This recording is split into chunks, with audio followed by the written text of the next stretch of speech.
How does a man born with a facial paralysis, growing up amid violence and dysfunction, end up becoming one of the most iconic figures in Hollywood history, writing and starring in not one, but two of the most legendary action franchises ever created? This isn't just the story of an actor. It's the real-life saga of a man who fought his way out of poverty with nothing but a pen, a dream, and an unbreakable will. This is Sylvester Stallone's story. Sylvester Gardenzio Stallone was born in 1946 in the gritty neighborhood of Hell's Kitchen, New York City. From the very start, life wasn't easy. Due to complications during birth, doctors had to use forceps, which accidentally severed a nerve and left the lower left side of his face partially paralyzed. That paralysis gave him the unmistakable droopy expression and slurred speech that would later define his persona. He wasn't exactly the teacher's pet either. Stallone struggled in school, bounced between more than a dozen institutions due to behavioral issues. By all accounts, he was a troubled kid. His parents fought constantly. His father was physically abusive. Eventually, they divorced, and Stallone and his younger brother Frank were caught in the emotional wreckage. But through the chaos, Stallone found a flicker of inspiration: movies. He admired actors like Kirk Douglas and Steve Reeves, stars with larger-than-life presence. It planted a seed, one that would grow stubbornly, despite all odds. After scraping his way through an unstable childhood, Stallone carried his bruises, both physical and emotional, with him into adulthood. His dream was simple but audacious: to become a professional actor. But he didn't have the looks of a matinee idol, the polished diction of a stage-trained performer, or even the financial cushion to weather long, dry spells. What he had instead was a relentless hunger.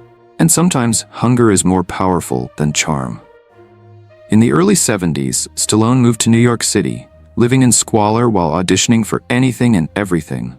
Casting directors didn't just say no, they laughed. His slurred speech, crooked smile, and brooding demeanor were seen not as assets, but as liabilities. He was told time and again that he'd never land a leading role. He picked up whatever he could: bit parts, off-Broadway shows, even working as a movie theater usher, just to stay afloat. When things got desperate, Stallone accepted one of his most controversial roles in an adult film called The Party at Kitty and Studs. He later admitted it wasn't about ambition, it was about survival. He was broke, jobless, and at risk of homelessness. "I did it out of desperation," he once said. "It was either do that movie or rob someone." Then came the moment that would ultimately define his career. Not on screen, but behind a typewriter.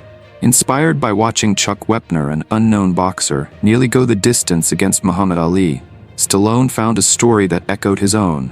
The overlooked fighter, the man with no chance, the guy who keeps getting up. He wrote Rocky in just over 3 days. He didn't write it as a screenplay. He wrote it as his story, veiled in fiction but soaked in truth. But selling that story became another uphill battle. Studios were interested, yes, but only in the script, not in the writer. They wanted a real star, someone bankable.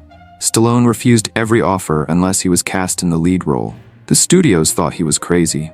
He thought he was betting on the only thing he had left: himself. That unwavering belief, at a time when he had every reason to compromise, is what separated Stallone from the hundreds of other struggling actors of his era. He wasn't just chasing a dream. He was defending it, bare-knuckled, against a system designed to chew up men like him and spit them out. When Rocky hit theaters in 1976, audiences didn't just see a boxing movie. They saw themselves. People struggling to get by, people trying to prove they mattered. And at the heart of it all was this underdog with a thick Philly accent, hunched shoulders, and a stare full of pain and persistence. He wasn't flashy, he wasn't polished, but he was real. And that's what connected. The success was explosive. Rocky raked in over $225 million globally on a shoestring budget, and it became the highest-grossing film of the year. Critics praised its heart. The Academy rewarded its soul. It won Best Picture, Best Director, and was nominated for 10 Oscars, including one for Stallone's screenplay and performance. Suddenly, the guy who'd once slept in a bus terminal was sharing the red carpet with Hollywood royalty. But this overnight triumph, it was anything but. Stallone had been fighting for years, for work, for dignity, for a voice. This wasn't just a win at the box office. It was a public validation of years of private pain.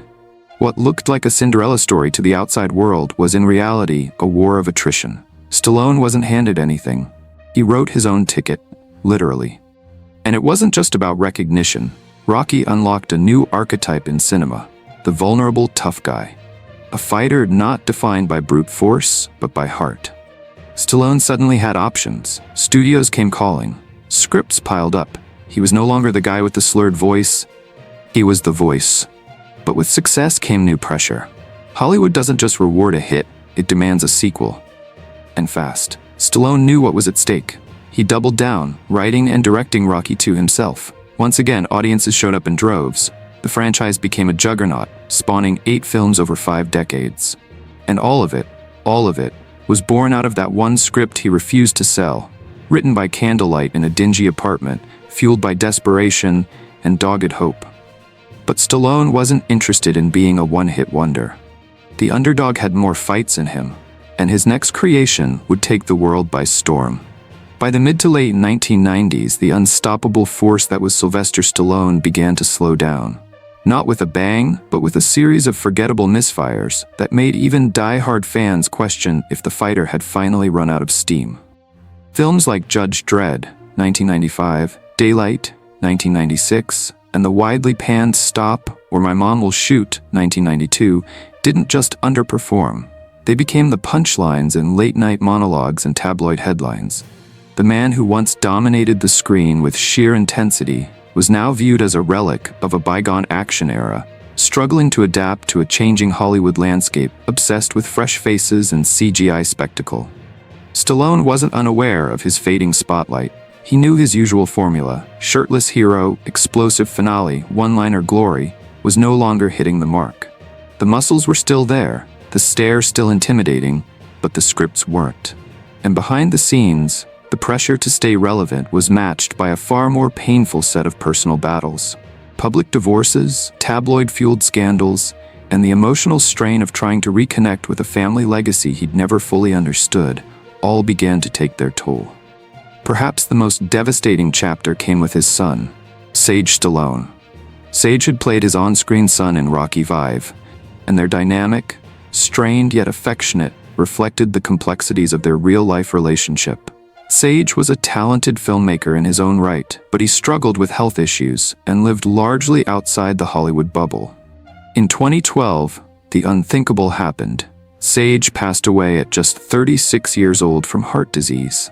The tragedy stunned Stallone, who had often spoken about the regrets and challenges of being both a father and a star.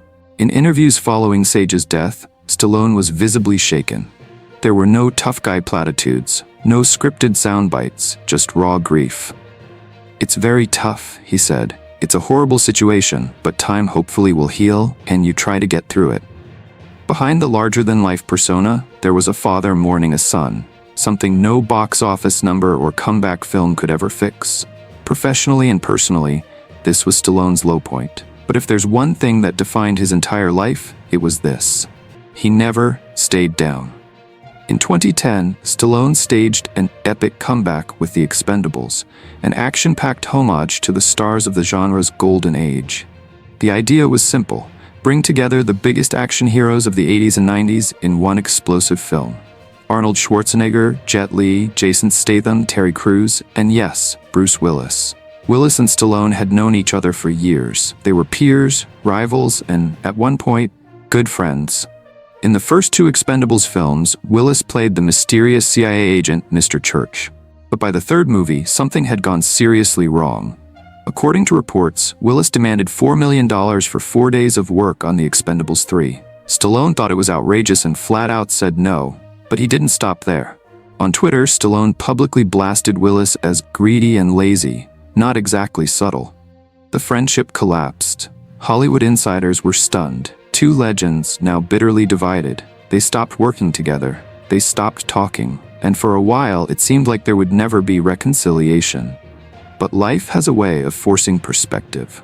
In 2022, news broke that Bruce Willis was stepping away from acting due to aphasia, later revealed to be a symptom of frontotemporal dementia, a rare and devastating brain condition.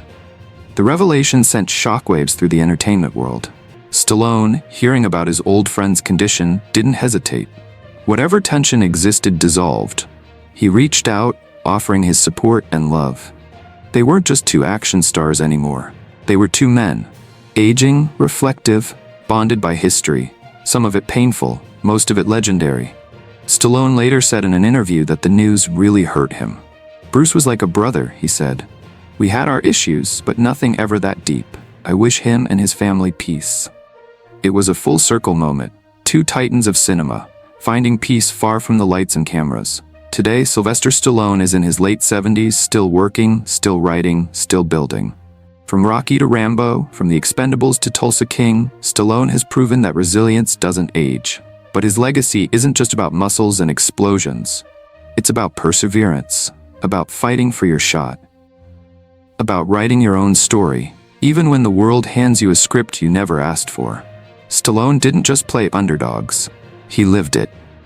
So next time you hear that familiar Rocky theme or see the bandana-wearing Rambo grip a bow, remember, those characters weren't born in a studio. They were born on a bus station bench, written by a man who refused to give up, even when he had nothing left but a dream. Like this video if you believe in second chances, and third ones too. Subscribe for more untold Hollywood stories, and check out the links in the description to explore more deep dives like this one. Thanks for watching, and keep fighting.